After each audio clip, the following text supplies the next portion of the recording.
हनुमान जी के अवतार के कई कारण। एक कारण तो हमने आपको कल की कथा में सुनाया, श्री पार्वती जी ने रावण से बदला लेने का प्रण ठाना था।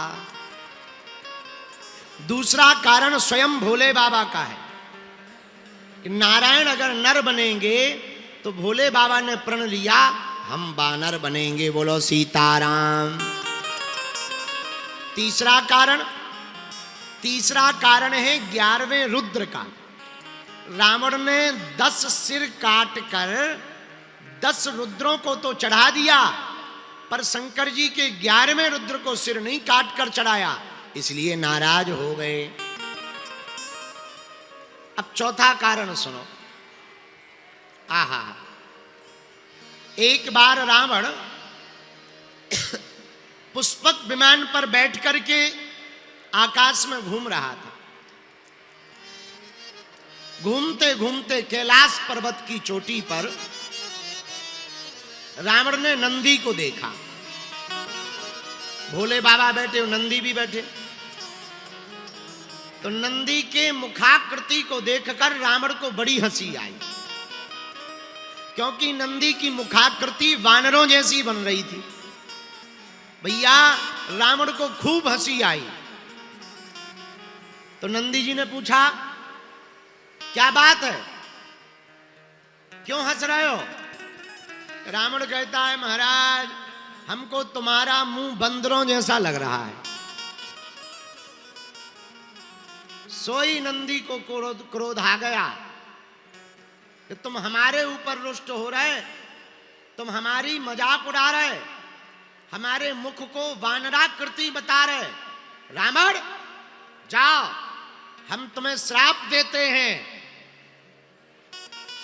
कालांतर में त्रेता युग जैसे ही अपने एक स्थिति पर आएगा तो तुम्हारा सर्वनाश हम वानर बन करके करेंगे। हम वानर बन करके तुम्हारा सर्वनाश करवाएंगे और सर्वनाश करवाने में प्रमुख भूमिका निभाएंगे। यह चौथा कारण है हनुमान जी के प्रकट होने का। बोलो सीताराम। जोर से बोलो। अब जरा 5वां कारण सुनो। पुंजिक स्थला नाम की एक अप्सरा थी। भगवान ब्रह्मा जी के दरबार में वो नृत्य करती थी,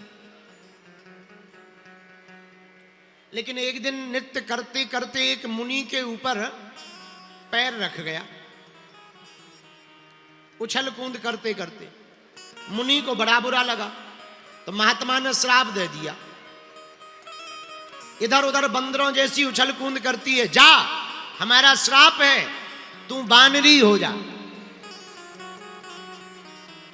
तो वो अप्सरा रोने लगी, महाराज हमारा स्वभाव थोड़ा चंचल है, हमसे भूल तो हो गई है, पर आपने इतना विचित्र श्राप दे दिया कि बानरी हो जा, हमारा तो जीवन ही बर्बाद हो जाएगा।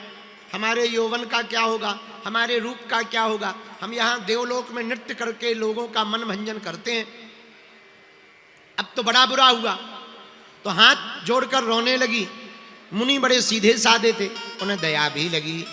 सोई महात्मा बोले चलो अब श्राप तो हमारी मिथ्या नहीं हो सकती, पर 2 वरदान दे देते हैं। एक, जब बानरी का रूप चाहोगी तब बानरी का रूप रहोगी, जब जौन सा रूप चाहोगी सो बन जाओगी।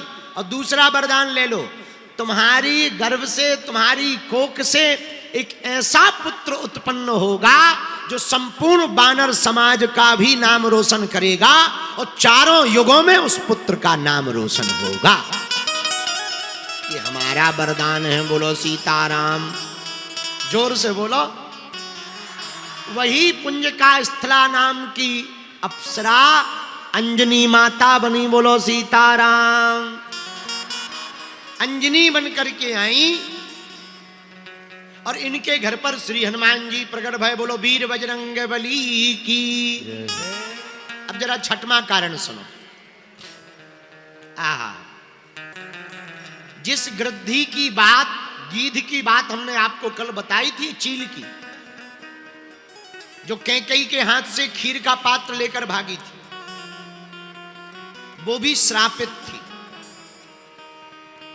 एक मुनि ने श्राप दिया था, जाओ तुम गृद्धि हो जाओ, चील बन जाओ।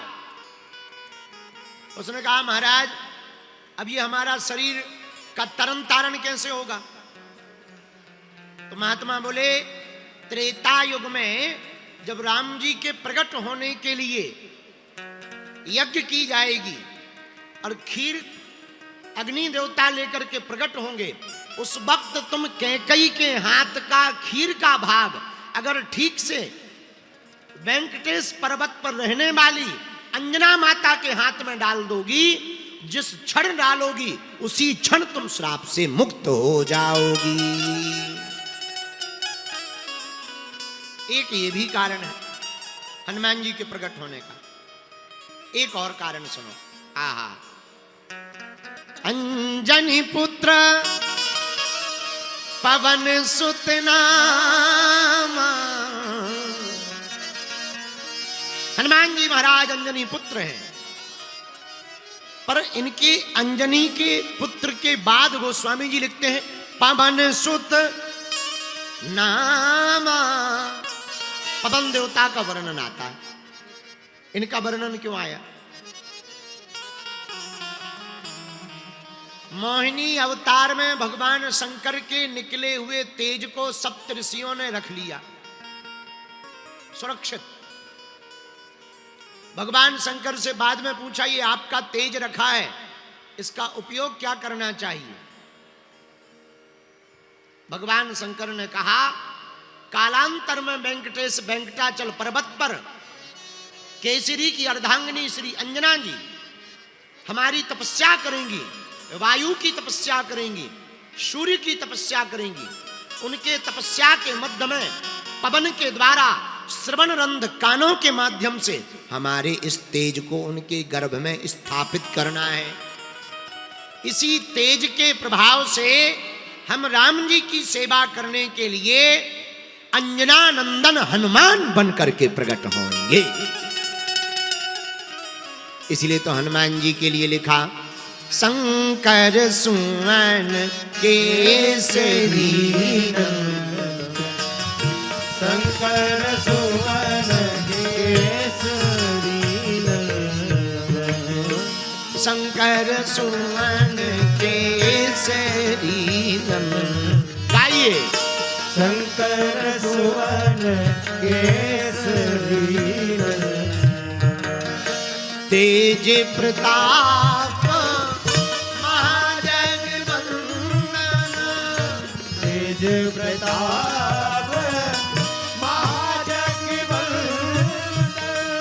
तेज प्रताप महाजगवंदन, तेज प्रताप महाजगवंदन, तेज प्रताप महाजगवंदन, तेज प्रताप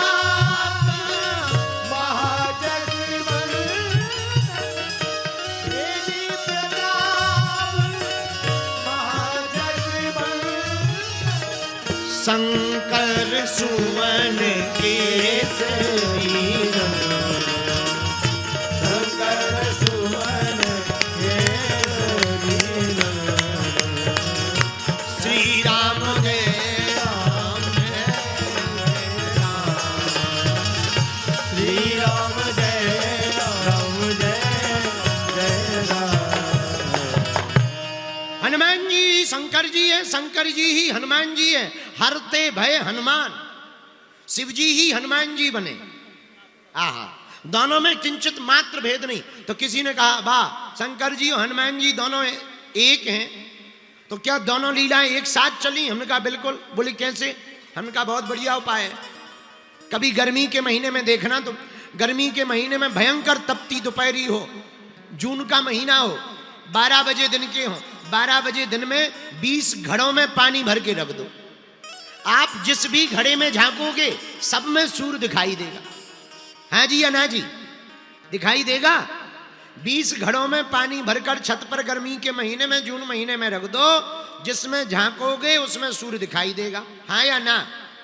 तो इसका मतलब ये थोड़ी कि सूर्य 20 है, सूर्य तो एक है, पर दिखाई सब में पड़ता है, वैसे ही भगवान तो एक है पर दिखाई वो सब में पड़ता है।